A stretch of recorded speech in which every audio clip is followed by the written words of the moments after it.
Oi, pessoal, tudo bem? É um prazer estar aqui hoje estreando o Better Sapiens, que é um podcast que tem como objetivo trazer e entrevistar pessoas que eu acredito que estão nos ajudando a dar um passo à frente com inovações em diversas áreas. Hoje é um prazer ter aqui conosco o Diego, que é uma pessoa que particularmente eu considero que conseguiu aliar perspectivas, vivências e filosofias que muitas vezes têm um pouco de dificuldade de estarem juntas, mas de uma forma super interessante, principalmente coerente. A gente vai conversar um pouquinho sobre o mundo das startups, de investimentos e algumas inovações financeiras. Então, é um super prazer ter você aqui comigo hoje e eu queria pedir para você começar se apresentando um pouquinho para o pessoal. Tá bom. Bom, primeiro é um imenso prazer ser o primeiro convidado, né, desse projeto, Better Sapiens. Fico muito feliz aí também com as palavras. Me apresentando, eu sou Diego Pérez, né? Eu sou advogado, né, de formação, tive uma carreira talvez não tão longa na advocacia, mas de alguma forma consistente. Depois eu migrei para a área de empreendedorismo, né? Montei uma fintech, uma startup que atua no mercado financeiro, que basicamente é uma plataforma de investimento em outras startups. E atualmente eu também sou o presidente da AB Fintechs, né, que é a Associação Brasileira de Fintechs, onde a gente cultiva ali uma comunidade de empreendedores e empreendedoras que querem disruptar o mercado financeiro de capitais, que querem entregar produtos e serviços financeiros de maneira diferente, com uso intensivo de tecnologia, mas buscando interagir com as autoridades, os xerifes, né, do mercado financeiro, para tentar moldar a legislação existente para possibilitar que essas empresas cada vez mais prosperem, continuem surgindo e desafiando os que estão aí estabelecidos há mais tempo. Ótimo. E para começar, acho que seria legal a gente falar um pouquinho especificamente sobre a SMU, né? Vocês são a primeira empresa de crowdfunding de investimento startup do Brasil, conseguiram bater vários recordes recentemente em termos de captação, né? E conseguiram, acho que, trazer para o mercado esse conceito de mercado secundário, startups, de mini IPOs, coisas que acho que ainda no Brasil são super iniciantes, mas que têm um potencial super importante de catalisar esse movimento no Brasil. Então, eu queria pedir para você explicar para o pessoal o que é a SMU e especificamente o que significa essas coisas, né? Mercado secundário, startup, mini IPO, qual é a vantagem, qual é a inovação disso para o mercado brasileiro? Perfeito. Bom, a SMU é uma empresa, né, que eu fundei junto com meus sócios em meados de 2013, onde a proposta inicial era que apresentássemos uma plataforma digital em que empreendedores e investidores pudessem se encontrar com o objetivo de firmar laços de longo prazo, né? Então, quando você menciona investidores e empreendedores, é um aporte financeiro para que os empreendedores consigam desenvolver e prosperar seus projetos empreendedores com uma visão de longo prazo, e que esses investidores possam também apostar no crescimento exponencial desses negócios e ter o valor aportado retornado em múltiplas vezes, né?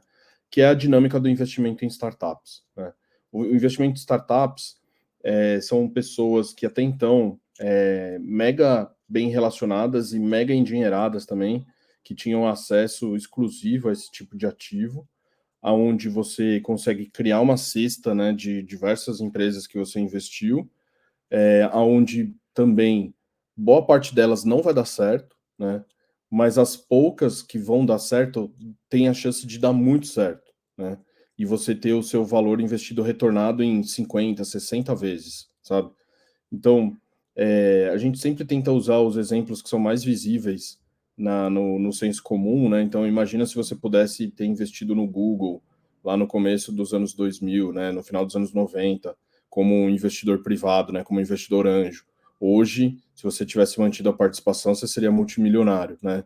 Imagina se você pudesse ter investido no Facebook, né? O próprio filme, né? Que conta a história ali do Facebook e mostra isso, né? A capacidade de um investimento desse dar muito certo.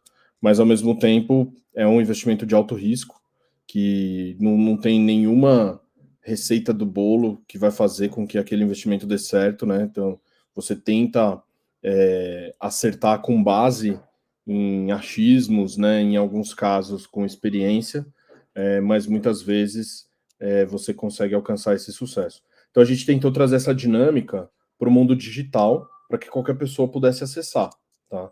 Não só pessoas endinheiradas, que com valores relativamente pequenos, baixos, você pudesse começar a investir em startups, tá? Então a gente lançou o nosso serviço, por mais que 2013 a gente idealizou, a gente só conseguiu colocar de pé a nossa plataforma em 2015, em razão de todo um imbróglio jurídico e regulatório que a gente teve que superar para poder lançar o serviço no Brasil. Era uma coisa que não existia, era uma coisa que o regulador não estava familiarizado com a dinâmica e que a gente teve que convencer muita gente de que era possível fazer, né? Então, desde então, a gente conseguiu financiar perto de 45 empresas, tá? Que captaram com sucesso. A gente já movimentou perto de 100 milhões de reais nesse período, né, entre todas as empresas que captaram conosco. E as empresas são dos mais diversos segmentos. Então, a gente tem empresas de mobilidade urbana, energias renováveis, fintechs, edtechs, foodtechs, tem empresas também de reflorestamento, né, que são as green techs, que a gente chama também, né, que estão focadas nessa nova economia, né, do net zero, impacto zero. A gente também tem outras startups que deram muito certo, e a gente também tem algumas startups que não deram certo e que fecharam as portas, mas faz parte do jogo, né? E aí, entrando na questão de mercado primário, mercado secundário, mini IPO e etc., é sempre bom a gente tentar trazer os conceitos da maneira mais fácil e digeridas possíveis, né? Para que as pessoas não tenham uma interpretação diversa, né? Então, assim, como o próprio nome diz, mercado primário é quando você faz uma primeira emissão ou uma primeira disponibilização de uma oportunidade de investimento no mercado, tá? Aquela empresa disponibilizou publicamente uma oportunidade de investimento nela mesma. Então, esse é o mercado primário. O mercado secundário já são os investidores que adquiriram esses contratos de investimento na oferta primária e desejam vender ou comprar mais desses contratos de outros investidores. E para que isso aconteça de uma maneira organizada, sustentável, escalável, é preciso que exista um ambiente de negociação.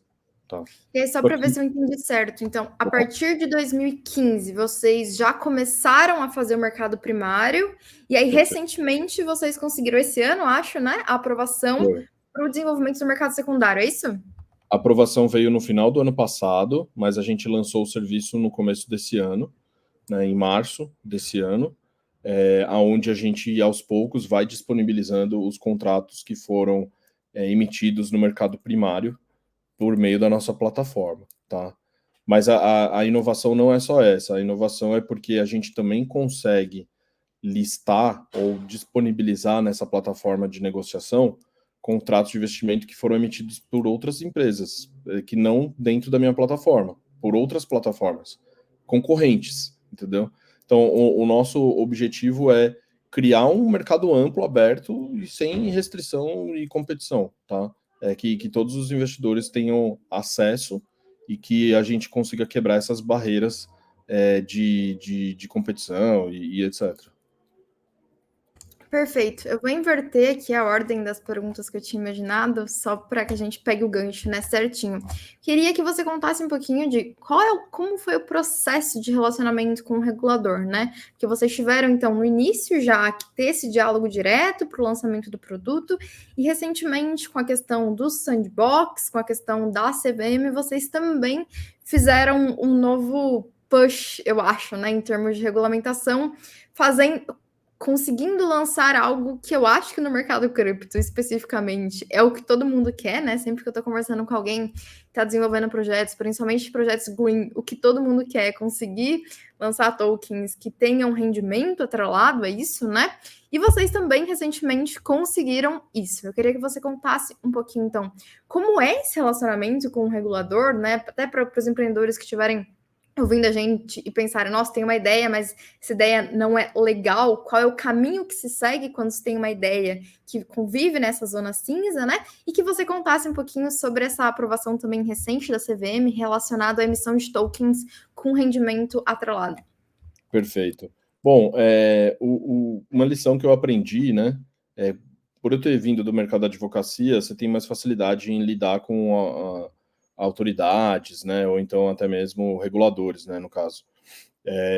Mas isso não faz tanta diferença, né, porque tem alguns empreendedores que não tiveram vivência jurídica e conseguiram alcançar seus objetivos da mesma forma, né.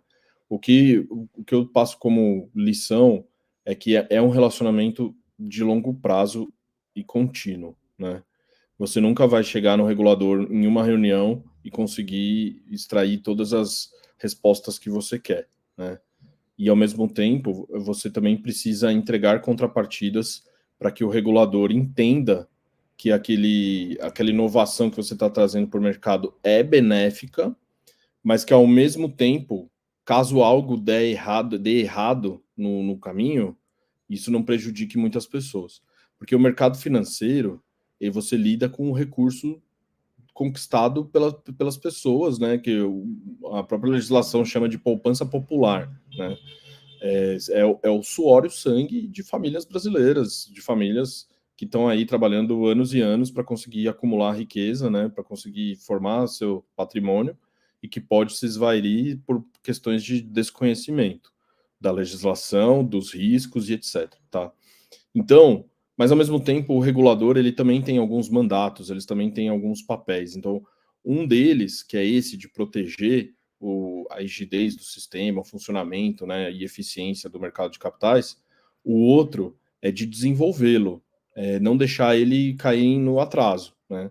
Então, eles estão sempre de olho no que está acontecendo mundo afora, o que está sendo tratado em outros países que talvez no Brasil ainda não chegou o momento, né?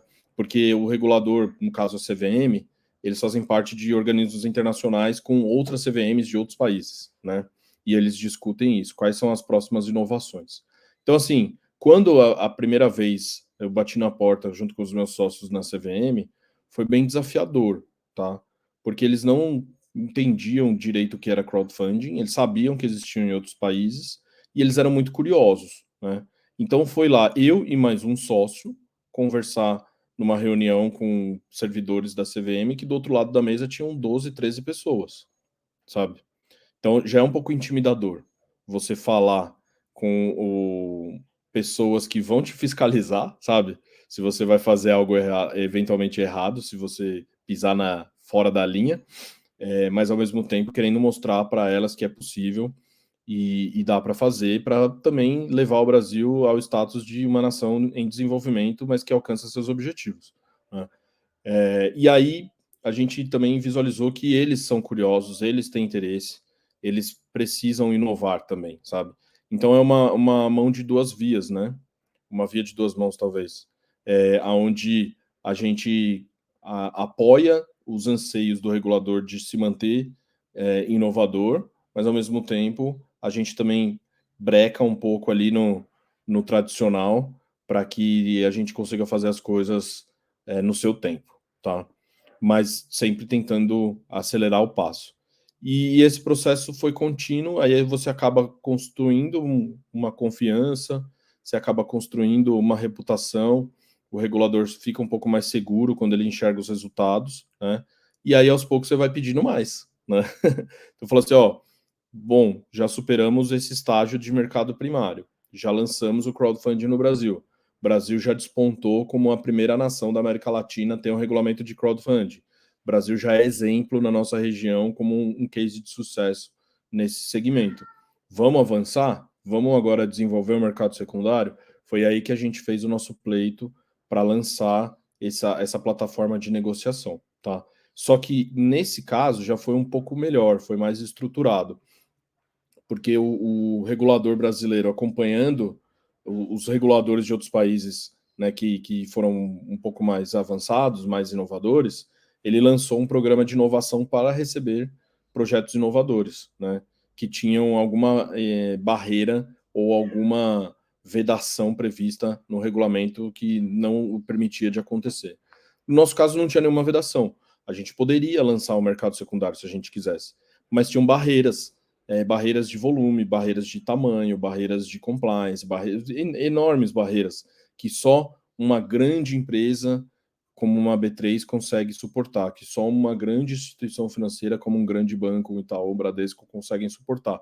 Então, se a gente fala assim, por que restringir a inovação para os grandes e não habilitar os pequenos de inovar também? Então, foi por isso que a gente entrou nesse programa de inovação, e que é o Sandbox Regulatório, e nesse programa a gente foi aprovado, né? Foram idas e vindas, né? Não foi tão simples assim. A gente teve que passar por um crivo, a gente teve que apontar quais itens do regulamento a gente queria ser dispensado. Então, isso exige conhecimento do regulamento, isso exige conhecimento técnico, conhecimento de negócios, né, para você convencer o regulador de que você tem capacidade de executar aquela atividade também. E aí, a gente conseguiu a nossa aprovação. Na verdade, foi no final do ano de 2021. Durante o ano de 2022, foram idas e vindas no regulador para a gente aprovar a documentação, e em 2023 a gente lançou o serviço. Super interessante, né? E acho que só pensando, né, um ano praticamente de diálogo, né, para conseguir lançar, para conseguir entender a aceitação do mercado, né? É um processo de inovação e desenvolvimento tecnológico, mas ainda assim com muita cautela, né? E aí, se você pudesse contar um pouquinho para o pessoal o que vocês conseguiram lançar especificamente em relação à questão dos tokens, né? Que vocês estão lançando, que tem esse rendimento atrelado, acho que seria interessante. Tá bom. Então, nesse programa de inovação, que nem mencionei, você apresenta propostas, mas você também entrega contrapartidas, né? E aí as contrapartidas, no nosso caso, quais foram, né? A gente só vai atender um segmento de empresa, que são aquelas que faturam até 40 milhões de reais, e a gente, dentro desse universo, a gente vai poder emitir tokens que representam investimento nessa empresa nas mais diversas modalidades, podendo ser participação direta, podendo ser dívida, ou podendo ser instrumentos híbridos, que é um pouco dos dois, tá? Participação e dívida. Eu vou explicar mais no detalhe no final da fala aqui, né? Então, assim, como a gente poderia listar 10 empresas, a gente precisa selecionar as empresas que estão mais familiarizadas com essa dinâmica e que também conhecem o funcionamento do mercado. Então, o primeiro token que a gente lançou foi da própria SMU, né? Então, é como se você entrasse na bolsa de valores para investir na bolsa de valores, né? Como se você comprasse ações da B3 na B3. Da B3, sim, exatamente. Isso, exatamente, entendeu? Então, a gente fez a autolistagem como o primeiro case para demonstrar que a gente acredita no projeto, que não vou listar qualquer um lá. O boi de piranha foi eu mesmo, sabe? Mas o mercado também está buscando outros tipos de ativos, né, que não só de participação. Esse token que a gente lançou é uma participação futura na SMU, né? Então, quando a SMU crescer o suficiente para poder se tornar uma SA, sabe, emitir ações, esses tokens vão ser transformados em ações. Ou as ações serão tokenizadas para serem negociadas neste mercado. E aí o acionista vai ter os direitos de qualquer acionista de receber dividendos, né, de receber juros sobre capital próprio quando forem distribuídos, tá? Os outros tokens sequenciais que a gente ofertou são os tokens de renda fixa, tá? São os tokens que representam uma dívida que a empresa emitiu no mercado primário, no caso, as duas que a gente lançou foram na SMU, aonde o detentor daquele token ele vai receber o valor investido mais um indexador de precificação e juros, né? Que são os próprios ativos de renda fixa, é assim que eles funcionam. Mas, por eles serem negociados no mercado secundário, ele pode antecipar o retorno sobre investimento fazendo a venda do token ao preço que ele achar mais conveniente. E o investidor que vai comprar dele, ele vai participar dos rendimentos do token sem ter adquirido ele no mercado primário, né? Então ele consegue fazer algum tipo de cálculo ali se é vantajoso para ele ou não. Então foram esses os ativos que a gente lançou. No total, tem 3 ativados na plataforma. Tem um quarto que está em captação no mercado primário, então logo encerre a captação, ele vai ser listado na plataforma de negociação. E a gente imagina que até dezembro desse ano a gente vai conseguir listar as outras os outros 6 tokens que vão fechar o pacote de 10, que foi a contrapartida que a CVM nos entregou. Ótimo. 2 perguntas em relação a isso. Primeira é, para quem está acostumado com esse mundo de cripto tokens, quando você fala token aqui, é um ativo que eu poderia colocar fora da plataforma? Ele é construído em cima do Ether? Assim, o que significa token especificamente? Essa é a primeira pergunta que eu tinha. E aí a segunda pergunta é em relação aos riscos dessa renda fixa, né? Quais são os riscos? Se não termina a captação, o que acontece? Ou terminando sim, quais são os riscos envolvidos a esse mecanismo de tokenização relacionado à renda fixa? Não, perfeito. Então, no nosso caso, o token ele é uma representação digital de um ativo que foi emitido nos meios tradicionais, tá? Então, o caso de participação direta na empresa, que é o equity que a gente chama, nós emitimos um contrato de investimento que dá direito ao investidor participar futuramente naquela empresa. Este contrato ele é dividido em frações, e essas frações são representadas digitalmente por tokens que são negociados na plataforma, tá? A plataforma, o blockchain que a gente utilizou para fazer essa tokenização foi a rede Stellar, o protocolo Stellar, tá? Por que a gente usou Stellar? Primeiro porque um dos nossos parceiros, que faz parte do projeto AN Tokens, é uma empresa que está mais avançada no Brasil e que tem um melhor conhecimento sobre esse tipo de protocolo. Então a gente sentiu segurança no parceiro, tá? Segundo, porque é um ativo, um protocolo amplamente utilizado no mercado financeiro, especialmente para a criação de moedas estáveis, né, os stablecoins.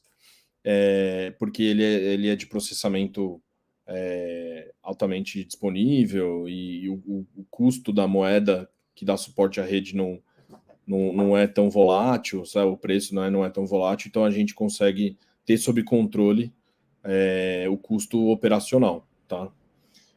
E aí a última pergunta, né? Se o token pode ser removido da plataforma e armazenado, negociado em peer-to-peer ou em outros ambientes, por enquanto não, tá? Então, assim, nesse caso também foi uma contrapartida que a gente teve que entregar para a CVM. A gente queria e gostaria de entregar essa habilidade para o investidor, mas a gente até apresentou soluções, né, com ferramentas de multi-assinaturas, sabe? Para sempre que for transitar de uma carteira para outra, pelo menos uma entidade da SMU tem que validar, né, para que a gente consiga acompanhar a existência daquele token, né? Mas a CVM entendeu muito arriscado que poderia ser utilizado para fins não esperados, né? Especialmente de lavagem de dinheiro, né? Financiamento ao terrorismo, enfim.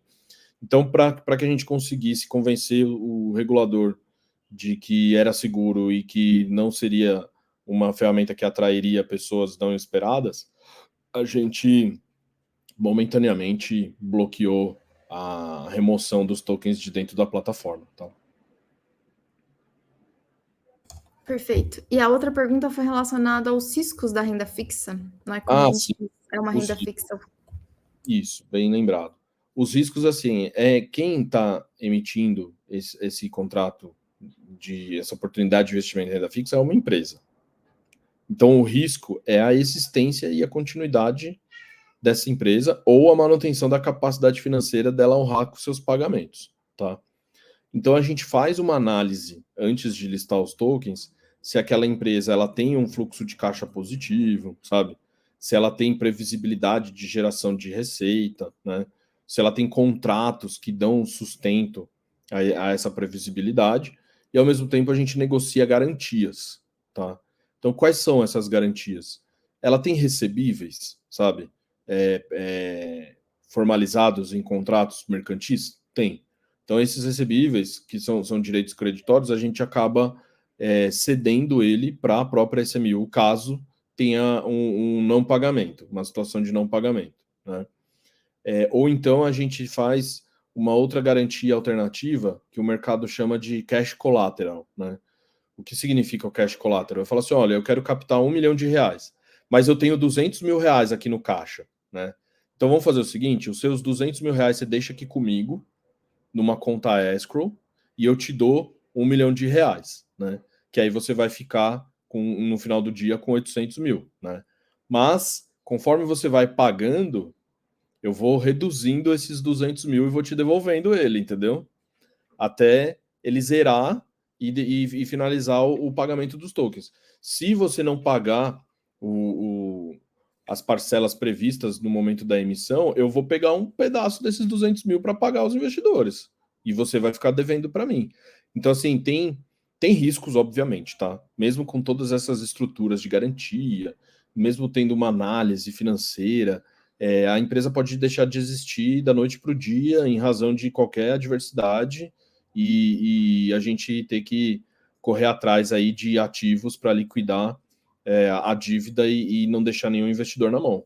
Mas não é a mesma segurança de investir num ativo bancário que tem FGC até 250 mil por CPF, entendeu? Não é a mesma segurança de investir num ativo de renda fixa que tem um imóvel que vale mais do que a dívida dando garantia, tá? Então, também o investidor precisa ficar atento a isso. Perfeito. E pegando esse gancho, um dos diferenciais de vocês é o skin the game, exatamente, né? Que vocês. Que inclusive é um conceito que eu acho muito bonito, assim, né?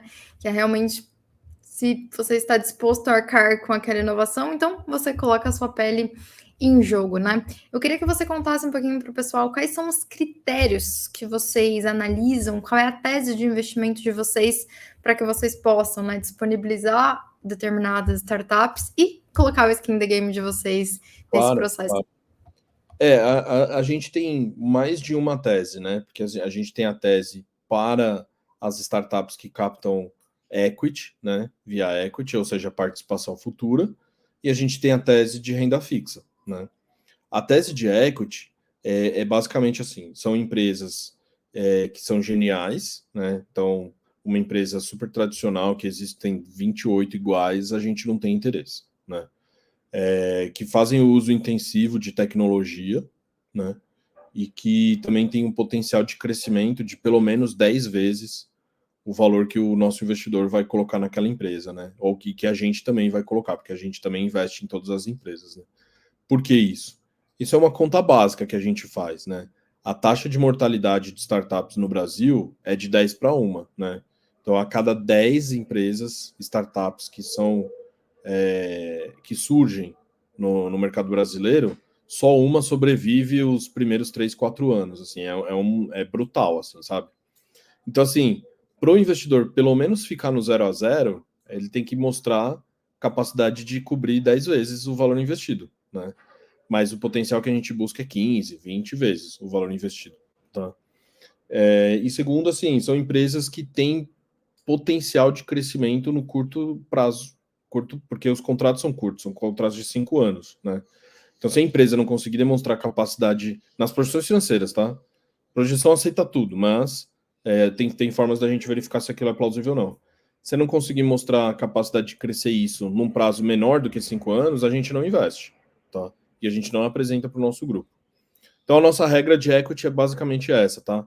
A gente é agnóstico a modelo de negócio, tá? Pode ser B2B, B2C, B2B2C. A gente também não escolhe ramo de atividade, né? Que nem eu falei, pode ser energias renováveis, mobilidade urbana, deep tech, fintech, enfim. Aviação civil a gente já fez, sabe?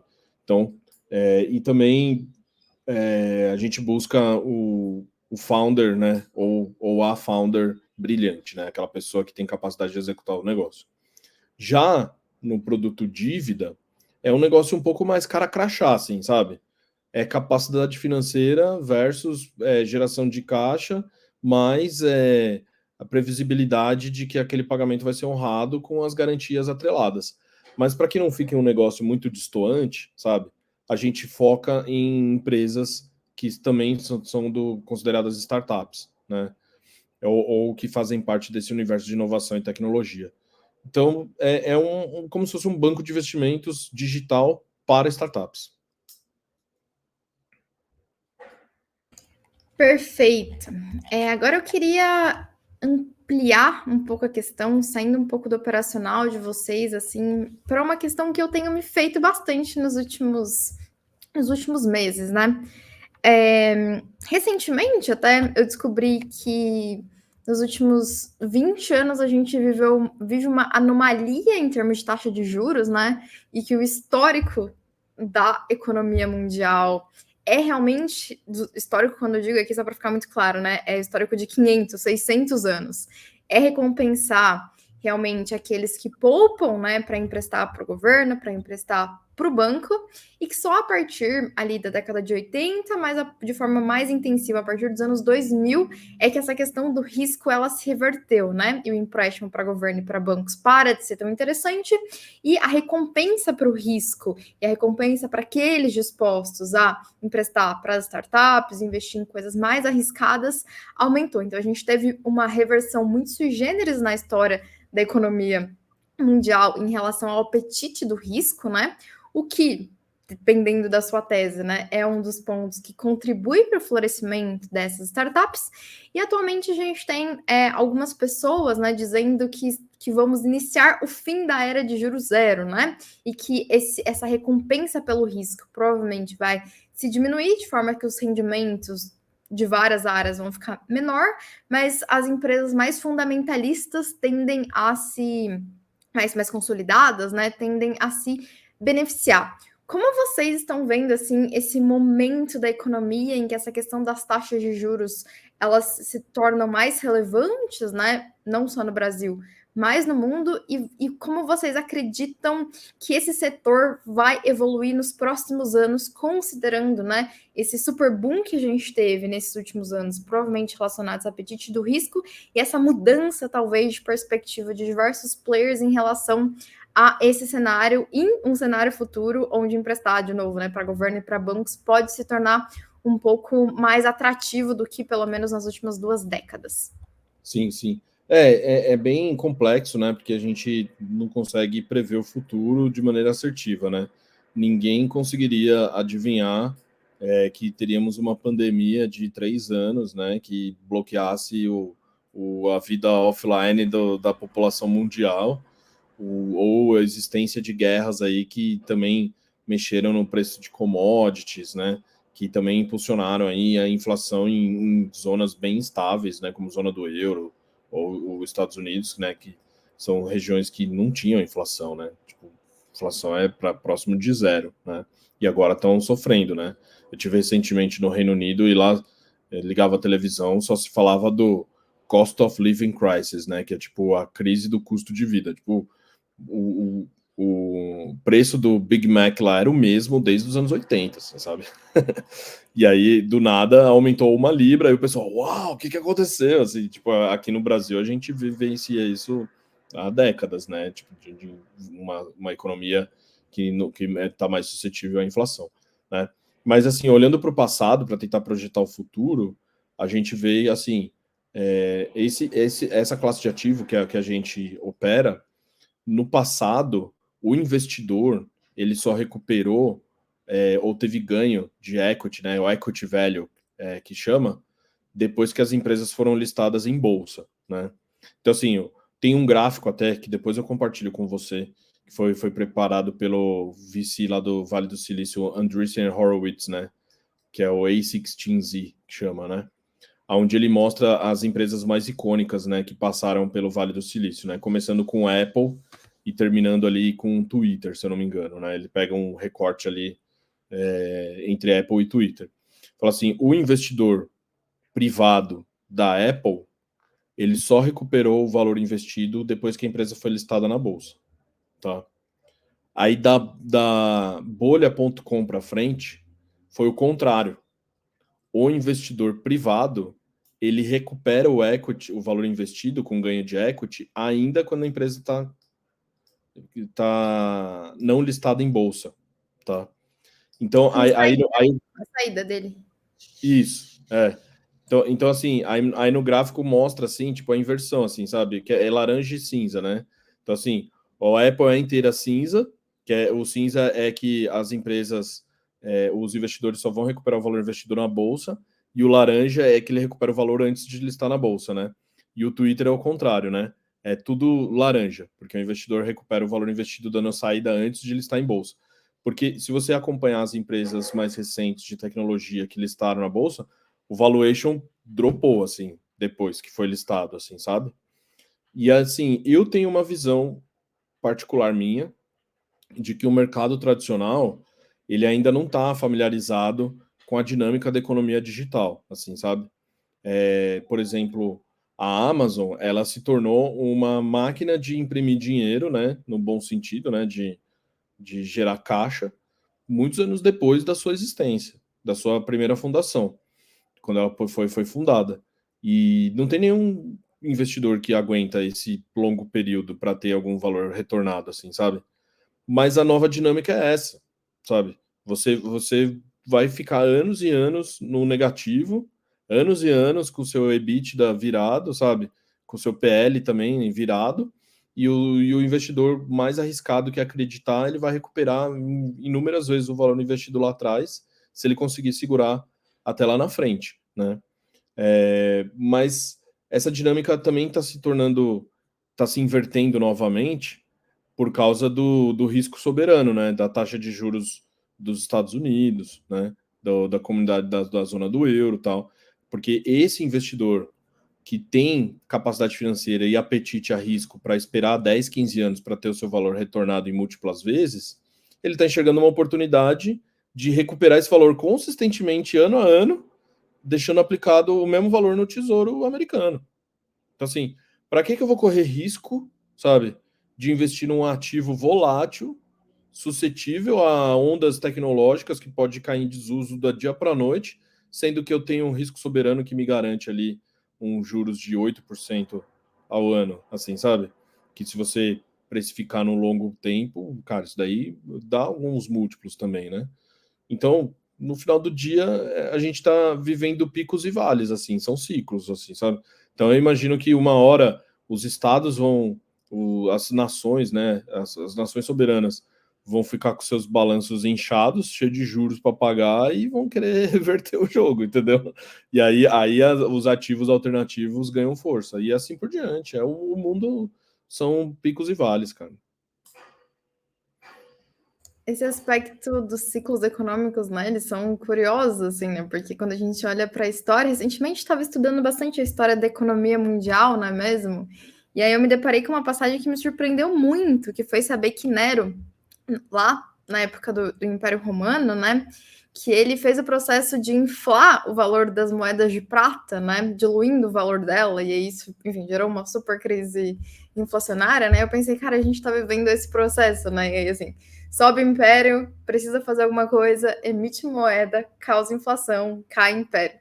Sobe o império, tá tudo certo, começa a inflacionar, tipo, e é um ciclo infinito que a gente vivencia, né? Então É o que eu é um falei no pouco. começo da minha fala, né? A gente estuda o passado para prever o futuro. É um pouco isso, cara. Então, são ciclos que se encerram e novos que se abrem.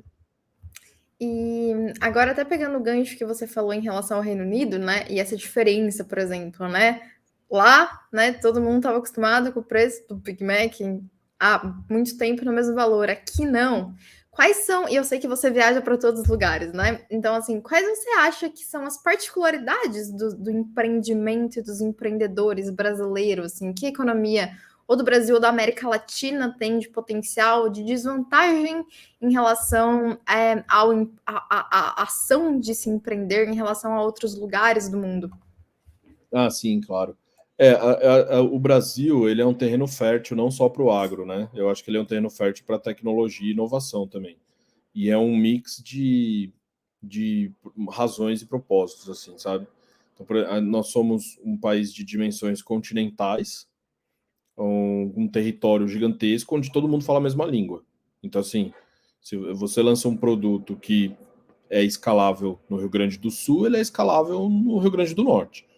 Assim, sabe? As pessoas falam a mesma língua e assistem os mesmos programas de TV e são impactadas pelas mesmas mídias, né? Isso é atraente para empreendedores que desenvolvem produtos altamente escaláveis, né? Segundo, que o brasileiro é muito curioso, sabe? E criativo. Eu assisti uma palestra uma vez, né, de um brasileiro lá no Vale do Silício falando sobre o Brasil. Ele falou assim: nós brasileiros, nós não somos tão inovadores, mas nós somos altamente criativos, porque a criatividade é a essência da nossa existência. A gente precisou se reinventar para caminhar, olhar para frente, caminhar para frente, né? Então, você pega situações adversas, cria uma solução, né, criativa e consegue emplacar. E a curiosidade do brasileiro faz com que qualquer produto digital que você lance aqui, as pessoas queiram baixar e queiram usar, você sabe? Também nessas minhas viagens que eu fiz, eu tive contato com o head de expansão da Wise, né, antiga TransferWise, que é um brasileiro que mora lá em Londres, e ele me contou, né, ele falou assim, olha, quando a gente lançou o primeiro produto no Brasil, que era a carteira multimoedas, a gente colocou um prazo, né, para atingir uma meta em 1 ano, sabe? Ele falou assim, a gente atingiu essa meta muito fácil, de maneira orgânica, em 6 meses. Ele falou assim, sabe? Por quê? Porque o brasileiro viu que dava para você ter uma conta multimoedas no Brasil, sabe? Não existia isso, todo mundo ficou curioso, mesmo que usasse pouco, mas baixou o serviço. E aí, quando eles lançaram o cartão para viajantes, né, que você recarrega nas suas multimoedas e usa nos estabelecimentos comerciais físicos, né, quando você está viajando, ele falou assim, não, agora vamos colocar uma meta mais agressiva, vamos colocar 6 meses. Ele falou, alcançar a meta em 3 meses. Então, assim, a população brasileira ajuda, sabe, aos produtos escalarem com velocidade e tração, né? E então, assim, eu acho que a gente vive num lugar fantástico, sabe? Que são poucos lugares do mundo que tem esses fatores positivos, assim, sabe? Talvez uma Índia, talvez uma China, assim, sabe? Que também compartilham de uma superpopulação num território gigantesco, assim, sabe?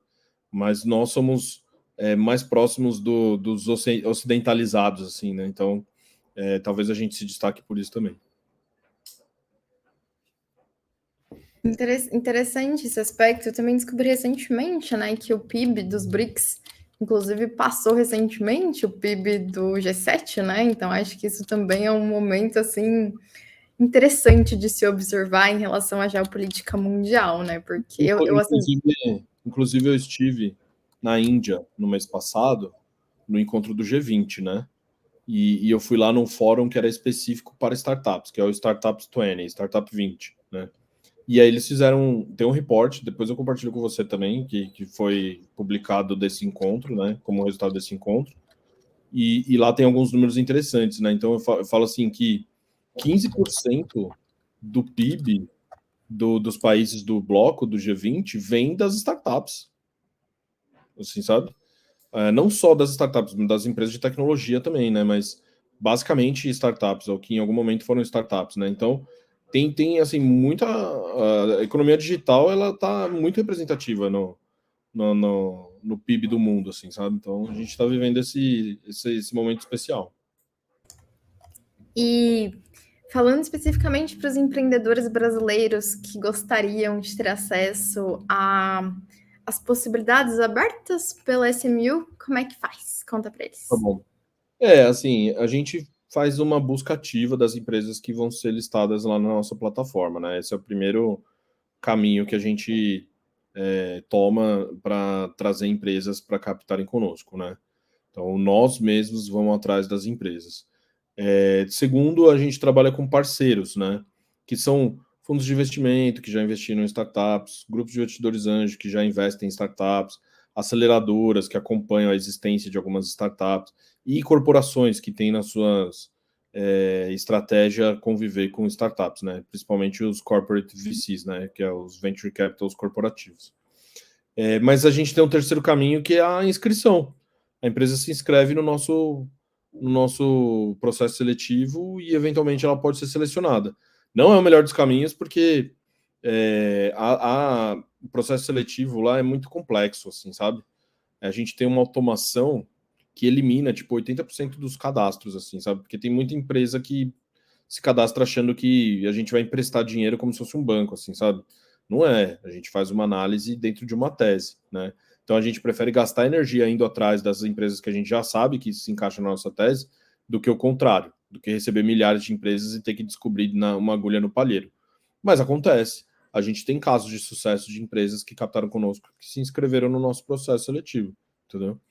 Então, quem tiver interesse, é só se inscrever no nosso site, é o smu.com.vc, e lá tem a parte capte conosco, né, para você buscar investimento dentro da nossa rede. Perfeito. E a minha última pergunta é uma pergunta de projeção. O que tem no roadmap de vocês, assim, o que vocês acham que talvez ainda falta no mercado, ou que provavelmente é uma tendência nesse mundo, né, de investimentos em startups, e que vocês gostariam também de se colocar? Tá bom. Bom, o nosso moonshot é que a gente se torne a Nasdaq da América Latina, assim, sabe? Então, por exemplo, o nosso desejo é ser um ambiente de negociação de ativos emitidos por empresas da nova economia, sejam da América Latina. Então, assim, hoje a gente está no Brasil, mas a gente gostaria de, na mesma plataforma, ter uma startup da Colômbia, ter uma startup do México, sabe? Ter uma green tech do Uruguai, alguma empresa do Caribe, sei lá, qualquer coisa assim, sabe? Esse é o nosso grande objetivo. Para isso, a gente precisa ter licenças regulatórias que nos habilitem a fazer esse processo de negociação, que é a chamada infraestrutura de mercado, né? Que hoje no Brasil só a B3 possui, né? Então a gente deseja competir de frente com um grande player para a gente alcançar esses nossos objetivos. E trazer liquidez para ativos que não têm liquidez por meio da tecnologia, por meio da tokenização de ativos, entendeu? Então, a gente vem conversando, por exemplo, com empresas, principalmente startups do agronegócio, sabe? Fala assim, ó, ao invés de você financiar a sua operação com venture capital, por que você não emite um certificado de recebível do agronegócio que é isento de imposto, é uma renda fixa, o brasileiro está mais acostumado com renda fixa, sabe? E emite na SMU, sabe? Então, assim, ó, aí a gente tokeniza e lista no mercado secundário. Isso ninguém faz. Então, a gente está começando a fazer agora. A mesma coisa, uma PropTech, né? Uma startup que atua no mercado de real estate, né? Imobiliário. Então, imagina um quinto andar da vida, uma loft, né? Que eles têm fundos imobiliários, né? Por que não fazer uma emissão de certificados recebíveis do imobiliário para a PropTechs dentro da SMU? E aí a gente vira uma infraestrutura de investimento geral para esse mercado. Então, esse é o nosso desejo e anseio que a gente pretende, nos próximos anos, alcançar. Gostei, animada para ver esse desenvolvimento acontecer, né? E acho que tudo isso tem muito a ver com essa abertura de mercado, principalmente, né? Que a gente possa ter novas formas de competição. Do meu lado é isso, muito, muito obrigada, assim, foi super interessante a conversa, eram perguntas, né, que eu realmente tinha, e que através, às vezes, de estudo de matérias a gente não consegue entender pormenores, né, então, muito obrigada pela conversa, acho que vai ajudar muitas pessoas a entenderem e vislumbrarem um pouco das oportunidades desse mercado, né, então, muito obrigada. E eu que agradeço mais uma vez pelo convite, fico muito feliz e honrado de ser o primeiro entrevistado desse projeto, e eu vou acompanhar com certeza aí o futuro do Better Sapiens, e conte comigo aí também para tudo que você precisar. E para a audiência, eu peço que nos sigam aí nas redes sociais, SMU Investimentos, a gente está no Instagram, a gente está no LinkedIn, a gente está no YouTube, enfim. E também fazer um merchanzinho aqui da BFinTechs, né, que é a Associação Brasileira de Fintechs, que se você é um empreendedor, uma empreendedora e deseja ter acesso aí, conhecimento e também debates em alto nível com reguladores, não deixa de se associar à BFinTechs. Eu vou deixar depois os links todos também na descrição para que todo mundo possa acessar mais facilmente. É isso, obrigada pessoal, até mais. Valeu, Rafa. Tchau.